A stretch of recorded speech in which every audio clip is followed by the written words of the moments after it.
என்ன பவி, உன் திங்ஸ் எல்லாம் பேக் பண்ணி முடிச்சிட்டியா? என்னம்மா எதுக்குன்னு கேக்குற? ஹனிமூனுக்கு நீங்க 2 பேரும் இன்னும் ரெடி ஆகலையா? இல்ல மாமா, தப்பா நினைச்சுக்காதீங்க. இந்த ட்ரிப்பை ஒரு வாரத்துக்கு தள்ளி போட முடியுமா? அது ஒண்ணும் இல்ல மாமா, அன்பு அண்ணன் ஒரு முக்கியமான விஷயமா கொடைக்கானல் போறான். அவன் வர வரைக்கும் நான் தான் ஆபீஸ பாத்துக்கணும். அதனாலதான் இப்படி ஒரு சுச்சுவேஷன்ல பொறுப்பு இல்லாம நான் எப்படி பவியை கூட்டிட்டு போக முடியும் சொல்லுங்க? அதெல்லாம் ஒண்ணும் தேவையில்ல, நீ இப்பயே அவ கூட்டிட்டு கிளம்பு. பாட்டி, என்ன பாட்டி சொல்றீங்க?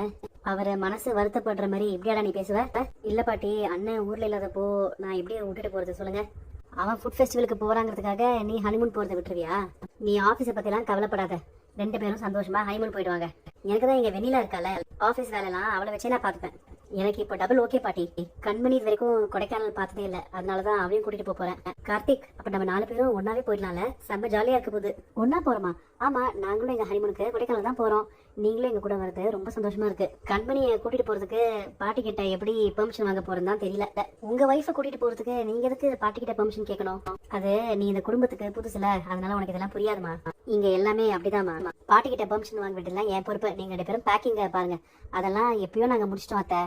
சரி, நாங்க 4 பேரும் உங்களை எல்லாரையும் விட்டுட்டு கொடைக்கானல் போறோம்னு வயிறு எறியாதீங்க. அன்பு, என்ன இது புது பழக்கம்? அவன் புதுசா கல்யாணம் ஆனவன், அதனால பொண்டாட்டியை கூட்டிட்டு ஹனிமூன் போறான். நீ என்ன கொடைக்கானலுக்கு ஊர் சுத்த போற? நீ போறது பிசினஸ் ட்ரிப். ஒரு வேலையா போற இடத்துக்கு எதுக்கு இவளை கூட்டிட்டு போற? அதெல்லாம் ஒண்ணும் தேவையில்ல, நீ மட்டும் போயிட்டு வா. அத்தை, உங்களுக்கு தான் அன்பை பத்தி தெரியும்ல, அவன் வேலைன்னு வந்துட்டா எல்லாத்தையும் மறந்துடுவான், சரியா சாப்பிட மாட்டான். அதனால அவனை பக்கத்திலே இருந்து பாத்துக்கிறதுக்கு ஒரு ஆள் தேவையில்ல. மாத்திரை போட மறந்துடுவான், அதுக்கப்புறம் அவனுக்கு இன்னும் பிரச்சனை ஆயிடும்ல. இதெல்லாம் உங்களுக்கு தெரியும்ல. அண்ணன் கூட அண்ணி இருந்தா நல்லது தானே, கூடவே ஒரு ஆளு கண்காணிச்சுட்டே இருக்கிற மாதிரி இருக்கும்ல. என்னவோ பண்ணிட்டு போங்க. டேய், வண்டிய பாத்து ஓட்டுறா. என்னாச்சு கண்மணி? இல்லங்க, ஒரு மாதிரி வாந்தி வர மாதிரியே இருக்கு. டே கார்த்தி, வண்டியை கொஞ்சம் மெதுவா ஓட்டு. அன்னைக்கு இந்த ஹில் ஸ்டேஷன் டிராவல் பழக்கம் இல்ல, அதான் ஹேர்பின் பெண்ட்ல போறதுதான் இப்படி ஆகுது. நீ வெளியில கொஞ்ச நேரம் பாக்காத கண்மணி, கடை நல்லா முடிக்கும்.